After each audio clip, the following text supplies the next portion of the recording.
What's up?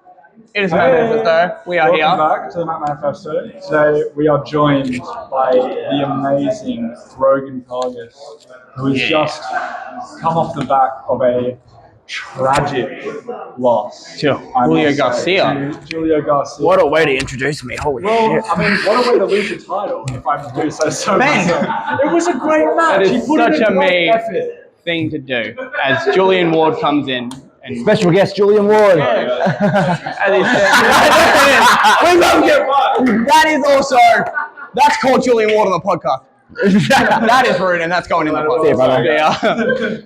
I love that. That's a great way to start. I watched that happen in like real time. It was great. Yeah. Oh, that was great. But obviously, welcome to the podcast. Thank you. It's finally. Yes. Finally. Long overdue, I would say, personally. Oh, 100%. 100%. I appreciate being on here, so that's good. Yeah. Well, I guess we may as well just start off with talking about what's just happened. Sure. Do we have to? I feel like we kind of need to. May as well just, Okay. out in the open. Sure. Yeah. I'll be the first to ask. After that hellacious match, which I refereed, how are you feeling? Yeah. I don't know until I wake up tomorrow morning, to be honest. Usually, whenever I feel pain after a match, it's usually the morning after. I've had very rough mornings, so as it gauges right now, because the adrenaline's worn off, it's at a 6, so I might just stay in bed tomorrow morning. We'll see. Honestly, that's so fair. Yeah. Considering what you just went through, a 6 is pretty damn good. We'll see tomorrow. Exactly, yes. We'll come back and we'll talk to him and Julio and just see where they're all both at. Yes. They took some hefty bumps tonight. But obviously you are no longer STW champion. Well, it was a great run, honestly. You had Thank you. so many fantastic matches. Sure. What would you say was your best or most toughest opponent that challenged you for the title? Well, apart from Julio, who just beat me for the belt, Yeah, apart from so that would make him the toughest because I lost. I had some bangers. I had a great match with Zenith.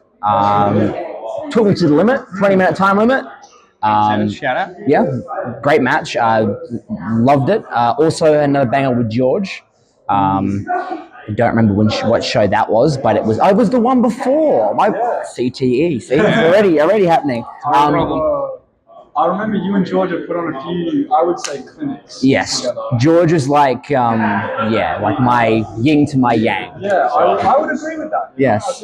As a fan first, cameraman second, I've always thought, when you see Rogan Karguis and the great George and Karg going against each other, you know it's going to be a good match. Exactly. Yeah. Yes. And I think obviously your matches at ST, obviously you're in best for business. Sorry, my bad. What is that like being in a faction and being a champion? And obviously you guys were champions, so all of you were champions, and then you lost. Yeah, I mean it's like second nature to me. When I've been in factions my entire career. I started in a faction called the Future Legends in NHPW with Lena Cross, Rory Holmes, Julian Ward, and Kaniki Wheeler, Cameron Stone. So from there, I was Art of Fighting champion, NH champion. Started a faction in EPW, won the Coastal Championship with Locker Room Leadership Program. Faction here, Best for Business, ACW champion. So it's just running, Yeah, any company I'm in, I'm always in a faction. So. Yeah. And also, any company you're in, you seem to be winning championships.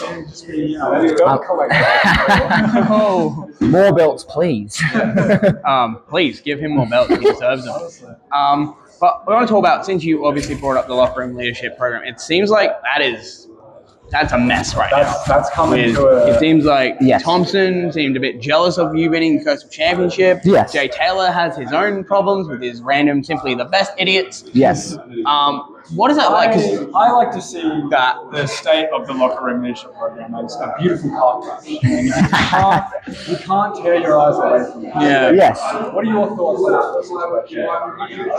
So I'll take it back to when we first started. It was more so just a bunch of dudes who were frustrated, who wanted a spot on the card, right? And Thompson was gracious enough to separate his wings, get him under his wings, and actually, put us in the limelight. And over time, Joel Hagen's gone, placed with Jay Taylor, and it's just been a fight and a struggle and a struggle. And eventually, I realized, maybe I can do this by myself. And they don't understand it, they don't see that, and now it's come to a boiling point. And on August 16th, I think it is. Yeah, I think it's. Yes. Yeah. So probably next week when we're filming this, but whenever this comes out, I can safely say that it will be the end of the locker room leadership program. That will be the finish, the finale. Whatever happens, come August 16th, no longer you will see any locker room leadership program. You heard it here first. Well, obviously, with that, you are the reigning coastal champion. You've had amazing matches. You've had amazing matches with amazing wrestlers. With your coastal title reign, who is your favorite wrestler that you've wrestled with? Like favorite match, or there's a few. Can I name three? Yeah. I loved the match with George. The Falls Count Anywhere. George. Yeah. The George match? That is genuinely like top 5 matches. I love that match. I will say when I first came backstage, I hated it. Really? I thought it was terrible. And then I watched it back and I went, oh, that's actually pretty good. I remember filming that. Yeah. That was one of the few times where I've been like, I feel like I'm witnessing genuinely, it was an amazing match. I had that same thought with Chris Taylor and Julio in their dog collar match. Okay, that makes sense. Yeah, it's just, I don't know. Yeah, if you want to see this is wrestling. If you want to see that review, we did that on our first episode. But do the exact thing I do all the time. For listeners, this shit. But obviously, with that, let's throw it back to what got you into wrestling. Was it a person? Was it someone? Maybe like father, friend from wrestling? It's just a simple story. Everyone gets into it somehow. But I remember when I was like 4 years old, my dad had won something at a casino, and he decided to spend all of his money that he just won, taking all of us to a penthouse suite at the Crown Casino. And I roughly remember this. And we were up at the penthouse suite, and he turned on Foxtel, and the only thing that was showing was Monday Night Raw. This was like 2003, I think. And it was the wedding between Kane and Lita.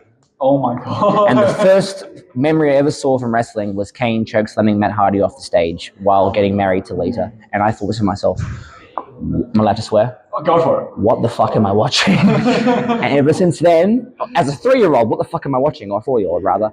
Ever since then, I've just been hooked, and I loved it. I took a break, came back to it. You know how it is. And I think everyone goes through that cycle of taking breaks from wrestling. Exactly. You eventually come back to it. I think it's just that age-old wrestling quote of once the wrestling bug bites you, you're hooked forever. And I did. I lost interest with wrestling completely until I saw EPW at the Gosnells Railway Markets in like 2008. Oh, right. And I was like 9 years old, and the main event was like Chris Weiss versus I think Carl Steria from memory. And I remember being hooked, and ever since then I decided, I want to be a wrestler when I grow up. So. That's really cool. Yeah, that's what indie wrestling does. Exactly, yeah. That's why we always kind of pull for the supporting your local wrestling. Yeah. That's what we talk about our podcast partner who is not here, obviously. Yeah. Evelyn Faye is not here, but even she got into wrestling because of EPW. Yeah, the whole reason that she enjoys wrestling is because of EPW. It's like that. It just shows how much better indie wrestling is. Yes. A standard. Promotion. It's refreshing. Yeah. Yeah, definitely in Australia where indie scene seems to be booming right now. It's an amazing feeling. It's because indie wrestling in general, and especially in North America, is very much dead. Yeah. There is no indie wrestling. It's just AEW, it's WWE. It's all been poached. So when you see the local scene, people don't really pay attention to it because they don't think there is any indie scene. But when there is good wrestling, like there is an EPW, PWA, MCW, it's amazing how great the actual wrestling is, and more people need to see it. 100%. I think it's such a good testament to people like you, people like James Hartness, and people all over the world.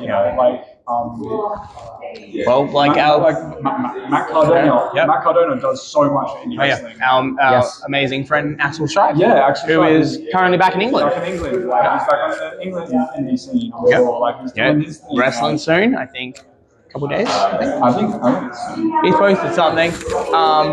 But on this whole, we talked about obviously how you got into wrestling, but who are your top 3 favorite wrestlers growing up or even now currently?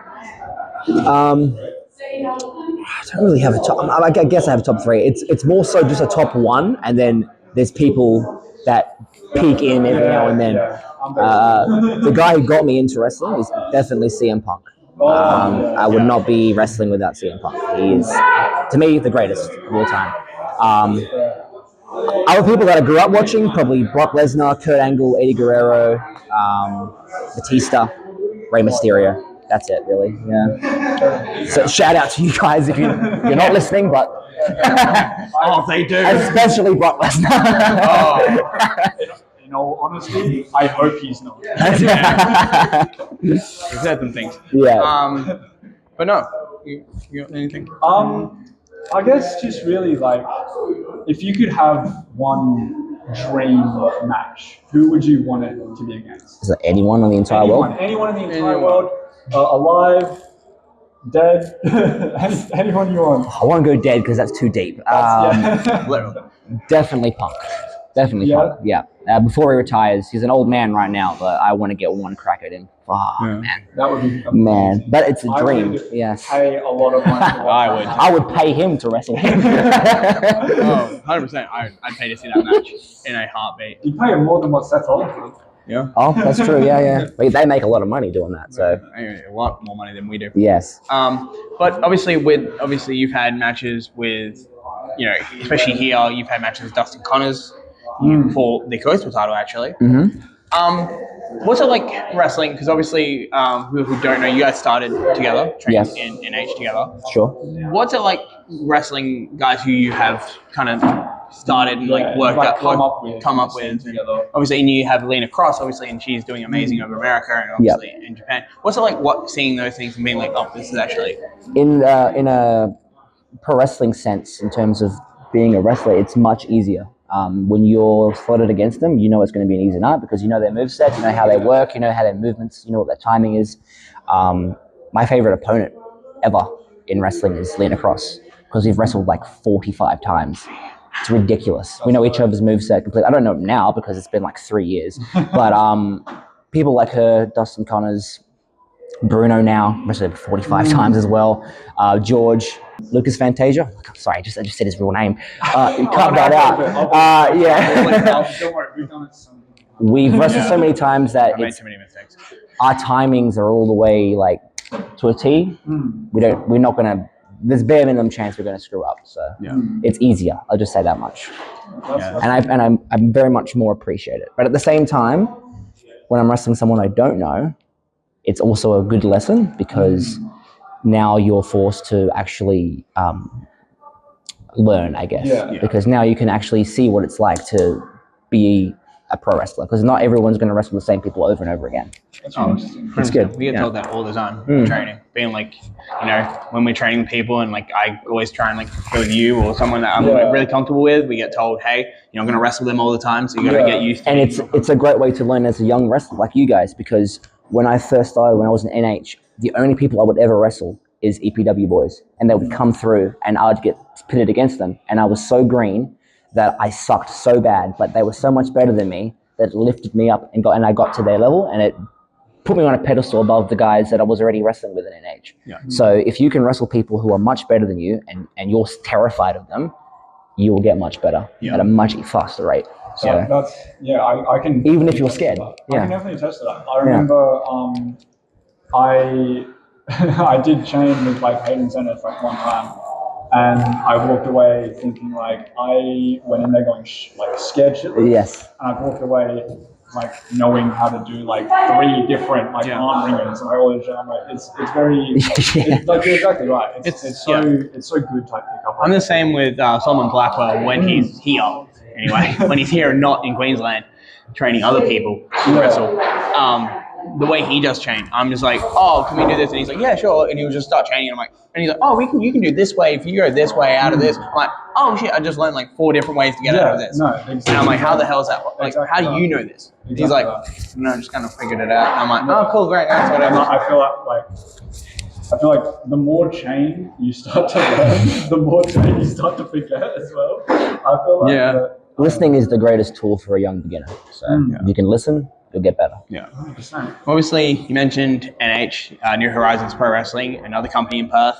Another company that you've also been a champion of. Yeah. What was it like wrestling there and also training there? Because that was your first training school before you came to EPW. First couple years was great. Had no idea how to wrestle. They taught me how to wrestle. They showed me the beginnings of how to carry yourself.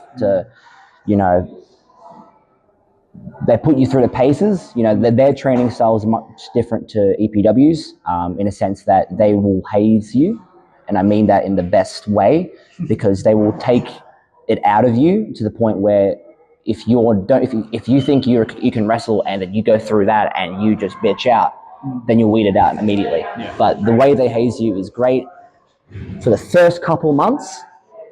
After a couple years, not so much, because that's all the training is. And I'm sorry to say this, but it's been a couple years now, and I'm fed up with it. So that's why I left. There you go. There you go. Yeah, no, and obviously now you train APW, you train under the amazing world beater Damian Slater. Yes. Shout out to him. What's that experience been like? Yeah. Because obviously we don't train with Slater. Yeah. We're not at that level yet, but like, how amazing is it training under a guy who's been traveling the world? Obviously yourself has been traveling the world too. Yeah. But what's it like with the experience of him? He's been wrestling for. No, it's fantastic. I'll take it back to like when I was training NH, I was training myself. Like I was training with myself, with Connor, with Lucas Fantasia.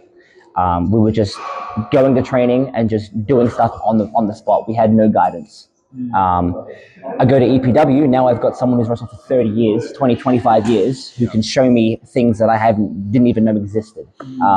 It's been ridiculously helpful for my career, because now I can actually learn and not teach myself.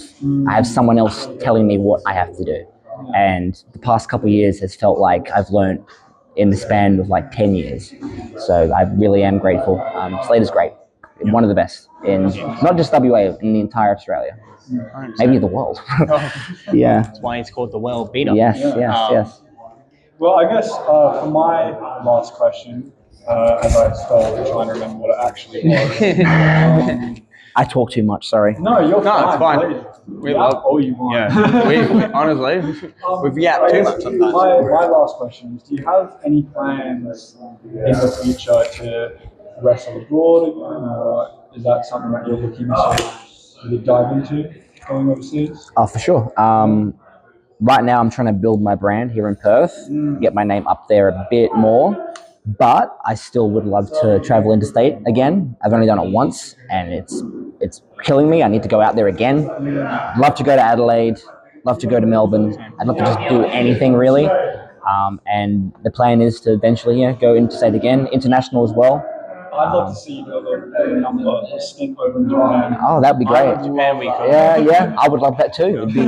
I have not been to Japan yet, so that'd be great. The whole traveling thing. My question is, obviously, I think 2-3 years ago, you and Justin Connors went over to America, wrestled there for a bit. Yes. What was that experience like? Because obviously, I had just started at SK when you guys had come back. Mm-hmm. What was the experience like being over there? Was it drastically different how we are here in the sense of our indie scene, or was it like something kind of similar? It wasn't similar in the slightest. It was drastically different in the sense that that country is ridiculously large with pro wrestling. Every state has like 8 indie schools, 8 indie promotions. So you'll see the fact, we went to California and there was like 20 promotions scattered around the entire continent. And people were working every single weekend. So if you can think about that, we have EPW and SCW here, so we have one show a month, if not maybe. They have like those wrestlers have like, I don't know, 4 to 8 matches a month. Wow. So a 2-year wrestler from California will have more experience than a 4 to 5-year wrestler in Australia. Their indie scene is so much. It's not above ours. It's just they have so much more reps, so they learn at a much faster rate than anyone in Australia. So they'll always be more ahead of us. So if I was to say anything to Australia or to anyone that's in an indie scene in pretty much Australia, go international. Figure out how that works because it's ridiculous. Yeah, that's really cool. Yeah. That must have been quite an experience of like quite a culture shock of how like them wrestling all the time. Yes. And we're here, it's like we wrestle maybe once, twice a week, twice a month. Yes. Depending on obviously where you want to wrestle, ST, APW, ESPW. How much was that culture shock for you guys going over there? Because obviously you guys went from wrestling maybe once a month to now you're wrestling constantly for a while. Yeah. We didn't get to wrestle as much as we wanted to, but at the same time, it was great experience because we were training at different schools, different areas. Because that's what they do. They don't have one set school in America. They can train one day they go to Drew Gulak, the next day they go to Santino Bros. Like it's chop and change where you want. Basically, there's no. What's the word? You know how you go to school in like a company, it's like very much, you can't train there, but you can train like, here. Yeah. It's Exclusive. Yeah, there's just, you can do what you want, basically. I'm not saying there isn't stuff there. There is people that do that, but it's less likely. Yeah. So it's good to get that experience. Yeah. Cool. Well, I guess that is a pretty good place to wrap it up there. Thank you very much for coming. No worries. I appreciate it. Thank you. Where can people find you? As if they're not. Yeah. And if you're not, go follow him. At Rogan Karguis, pretty much on everything, Instagram, Facebook. I don't use TikTok, but I have a TikTok. I've got like 4 reels on there if you want to watch them. Go like every single A one. million times. Please don't. I haven't disabled notifications. Okay, don't. I'm on Twitter as well. I need to use that more because it's a good platform. But yeah, that's it. I live in Kelmscott. Yes. And But I won't tell you my address. Yeah, I think we might have to leave that out if you can't tell your address. I don't know how we're going to come back from that. You can't be throwing wrestlers' addresses out. Thank you very much. Yes. Thank you guys. Especially, No worries. Good luck for everything in the future. I appreciate it. Thank you. I've got a good feeling that you've got a very long and amazing career. Well, I hope so too.